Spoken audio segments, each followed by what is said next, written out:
Hello प्यारे बच्चों, जैसा कि पिछले लेक्चर में हमने पढ़ा था हाइब्रिडाइजेशन के बारे में, उसकी डेफिनेशन और उसके टाइप्स के बारे में, तो थोड़ा सा हमने एसपी हाइब्रिडाइजेशन के बारे में बताया था। आज हम हाइब्रिडाइजेशन, टाइप ऑफ हाइब्रिडाइजेशन के बारे में पढ़ेंगे, जो कि 5 प्रकार का होता है।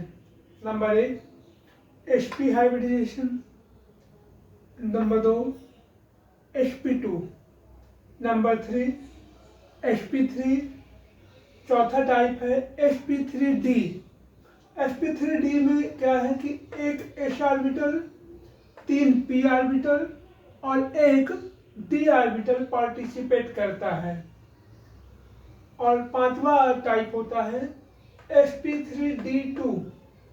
इस हाइब्रिडाइजेशन में एक s ऑर्बिटल, 3 p ऑर्बिटल और 2 d ऑर्बिटल पार्टिसिपेट करते हैं।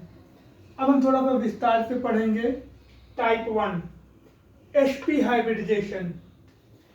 sp हाइब्रिडाइजेशन जो होता है उसमें s और p ऑर्बिटल पार्टिसिपेट करते हैं, जिसका मतलब क्या है, this type involve mixing of 1 s and 1 p orbital.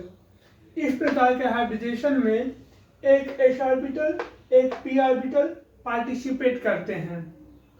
Also called diagonal hybridisation, इसको डायगोनल हाइब्रिडाइजेशन भी कहते हैं। तीसरा पॉइंट है इसमें, each sp hybridised orbital has equal amount of character of each orbital, s orbital and p orbital.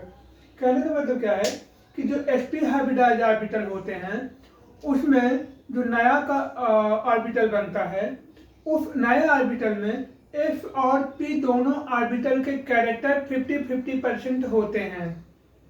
Next, for example all compound of beryllium.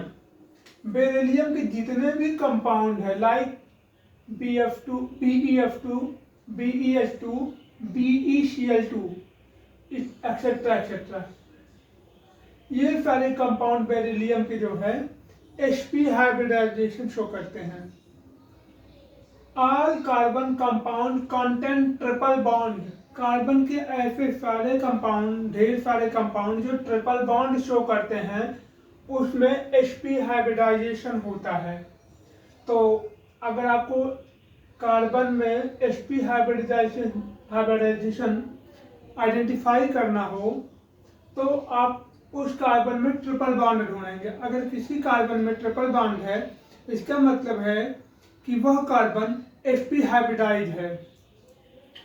अच्छा, इसकी एक पॉइंट और है कि sp हाइब्रिडाइजेशन में जो होता है वो लीनियर मॉलिक्यूल फॉर्म करता है, बनाता है लीनियर मॉलिक्यूल, यानी कि दोनों मॉलिक्यूल या दोनों ऑर्बिटल के बीच में 180 डिग्री का एंगल बनता है। ये इंपॉर्टेंट लाइन है कि sp हाइब्रिडाइजेशन में लीनियर मॉलिक्यूल बनते हैं जिनमें 180 डिग्री का एंगल होता है। फॉर एग्जांपल, ये s ऑर्बिटल है, ये p ऑर्बिटल है, ये px है क्योंकि ये x एक्सिस पे है। इस प्रकार ये x है, ये y है और ये z एक्सिस है। तो x एक्सिस पे है तो px ऑर्बिटल है और ये s ऑर्बिटल है। ये इधर मिक्स हुआ है एक तरफ, तो ये sp हाइब्रिडाइज ऑर्बिटल हो गया। ये देखिए लार्ज लोब है, लार्ज है, ये स्मॉल है। अब यहाँ से एक पॉइंट और निकल जाता है कि जो sp हाइब्रिडाइजेशन होता है उसका जो शेप होता है वो ओवल होता है। ओवल शेप मतलब अंडाकार होता है कि नहीं। ये एक अलग से एग्जाम्पल हमने लिया है कार्बन का, जैसे 2s और p ऑर्बिटल, 2p, p में 2 इलेक्ट्रॉन होते हैं कार्बन के संदर्भ में और s में 2 इलेक्ट्रॉन होते हैं। ये ग्राउंड स्टेट होती है ग्राउंड स्टेट है। अगर इसको एनर्जी दे दी जाए, है ना, इसको एनर्जी दे दी जाए तो ये एक्साइटेड स्टेट में आएगा। तो यहाँ से एक्साइटेड स्टेट में आने पे 2s का जो एक इलेक्ट्रॉन है वो निकल के p ऑर्बिटल में पहुँच जाएगा। p ऑर्बिटल में पहुँचेगा तो px में एक, py में एक और pz में एक और 2s में एक इलेक्ट्रॉन हो जाएंगे। अब ये एक्साइटेड स्टेट में है तो ये अब हाइब्रिडाइज होगा। sp हाइब्रिडाइजेशन तो यही है कि ऑर्बिटल जो होते हैं वो मिक्स होते हैं, एनर्जी का डिस्ट्रीब्यूशन सेम हो जाता है। sp हाइब्रिडाइजेशन में एक s और एक p, तो एक s ऑर्बिटल एक p ऑर्बिटल से ओवरलैप करेगा। जब ओवरलैप करेगा तो एक p ऑर्बिटल एक s ऑर्बिटल के पास आएगा और ये sp हाइब्रिडाइजेशन बनाएंगे, sp हाइब्रिडाइजेशन शो करेंगे। और ये जो बाकी के बचे हुए py और pz हैं ये अपनी पुरानी स्थिति में रहेंगे, रिमेन मतलब ये कांस्टेंट रहेंगे प्रीवियस स्थिति में, रिमेन।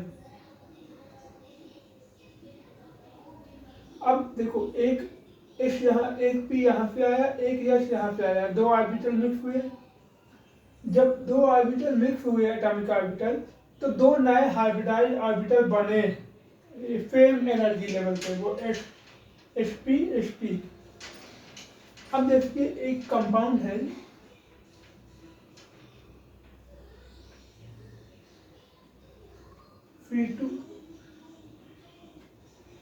C2H2 है ना, triple bond C2H2।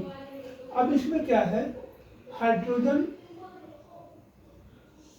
p orbital से ओवरलैप कर रहा है एक कार्बन के और दूसरे कार्बन के p ऑर्बिटल से हाइड्रोजन ओवरलैप कर रहा है, हाइड्रोजन का s ऑर्बिटल। लेकिन बीच में क्या है कि कार्बन और कार्बन के p ऑर्बिटल आपस में ओवरलैप कर रहे हैं। यहाँ पर जहाँ ये p ऑर्बिटल ओवरलैप कर रहे हैं ये सिग्मा बॉन्ड बनाएगा, H और S और P भी मिलकर सिग्मा बॉन्ड बनाएंगे, इधर भी सिग्मा बॉन्ड बनेगा। लेकिन जो बीच में बचे हुए इनके ऑर्बिटल हैं X और Y, Z और X एक्सिस के, वो दूसरे कार्बन के p ऑर्बिटल से ओवरलैप नहीं करते, पैरेलल ओवरलैप करते हैं। पैरेलल ओवरलैप का मतलब है कि जैसे ये है,